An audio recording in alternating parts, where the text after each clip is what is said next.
पिता और बेटी की एक दर्द भरी कहानी। पत्नी अपने पति से कहती है, पत्नी पता नहीं क्या हो गया है हमारी पायल को, कल रात को खाना भी नहीं खाया और रो भी रही थी। अभी सुबह जगाने गई तो फिर से रो रही थी। वजह पूछी तो बस इतना कही कि प्लीज़ माँ मुझे अकेला छोड़ दो। मुझे लगता है कि शायद उसे किसी से प्यार में धोखा दिया है। डर लगता है कहीं वह खुद को नुकसान न पहुँचाए। पति थोड़ी खामोशी के बाद कहता है, ठीक है मैं देखता हूँ। इतना कहकर वह अपनी बेटी के कमरे में जाते हैं।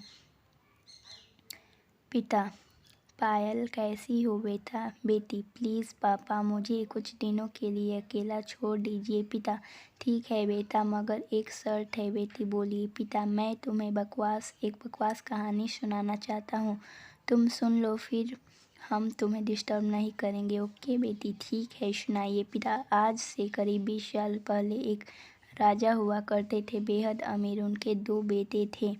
बड़ा बेटा बेहद आज्ञाकारी और ईमानदार था। उस राजा को अपने बड़े बेटे पर नाज था। उसकी शादी एक खूबसूरत लड़की से कर दी गई। फिर वह खूबसूरत लड़की गर्भवती हुई। घर में खुशियाँ ही खुशियाँ छा गई, मगर राजा की जिद थी कि बेटा ही हो। फिर राजा ने अपनी बहू के गर्भ का चेकअप करवाया तो पता चला कि गर्भ में लड़की है। राजा ने बेटे को हुक्म दिया कि लड़की को गिरा दिया जाए। आखिर बड़ा बेटा आज्ञाकारी था, ना तो करेगा नहीं, मगर पता नहीं उस पागल बेवकूफ़ को क्या सूझा कि 2 दिन बाद अपना राजपाट, धन दौलत, शान शौकत सब कुछ छोड़ के अपनी गर्भवती पत्नी को लेकर महल से गायब हो गया। सच कहूँ तो वह बड़ा बेवकूफ़ और पागल था। लोग बेटियों को बोझ समझकर गर्भ में नष्ट कर देते हैं और वह एक बेवकूफ़ पागल एक बेटी के लिए तमाम सुख सुविधाओं को ठोकर मार दिया। वह बाप की बात मानता तो आज उसकी जगह राजा होता। न जाने वह बेटी के लिए पागल बाप न जाने किस हालत में होगा।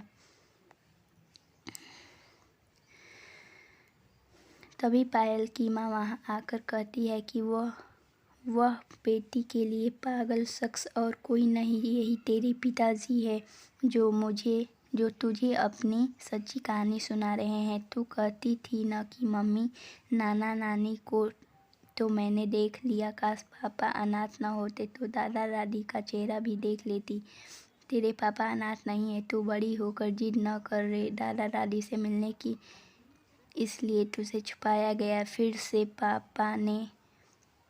तेरे पापा ने तेरे पैदा होने के बाद एक कसम ली कि तेरे अलावा दूसरा संतान नहीं बनाएंगे। अखबार में इश्तेहार देखकर तेरे दादा दादी ने बेटी को लेकर आने को कहा। मैंने भी जोर दिया वापस जाने का, मगर तुझे गोदी में लेकर उन्होंने कहा कि जिस घर में मेरी प्रिंसेस की हत्या का फरमान निकल गया हो, वहाँ एक राजा कैसे सांसें ले सकता है। अब नज़ारा अलग था। पायल की आंखों में पापा के लिए सम्मान, उनकी मोहब्बत के लिए ढेरों सारा प्यार और उनकी कुर्बानी के लिए इबादत करने जी कर रहा था। आंसू थमने का नाम नहीं ले रहे थे, मगर सब कुछ सिर्फ पापा के लिए था। पापा ने बस आखिरी शब्द इतना कहा अपनी बेटी को कि मैं नहीं जानता बेटा कि दुनिया तेरे बारे में क्या सोचती है, मगर तू मेरे लिए बेहद अनमोल है। भले मैं आज कहीं का राजा नहीं और राजा नहीं रहा, मगर तू कल भी, आज भी और सदा ही मेरी प्रिंसेस ही रहेगी। बेटी ने दौड़कर अपने पापा को गले लगाकर रोते हुए कहा, आप असली राजा हो और मैं आपकी प्रिंसेस। सबकी पलकें गीली थी, मगर वह एक नई सुबह की शुरुआत थी जहां प्रिंसेस फिर से अपने घर वापस लौट आई थी।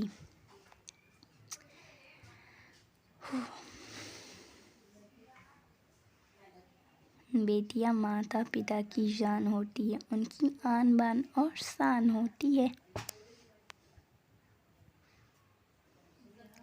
कैसी लगी आज की स्टोरी कमेंट करें एंड लाइक सब्सक्राइब करना ना भूलें। Thanks for watching. वीडियो कैसी लगी कमेंट करके ज़रूर बताएं और सब्सक्राइब कर दीजिए हमारे चैनल को, बेल आइकन प्रेस कर दीजिए ताकि सारी वीडियो का नोटिफिकेशन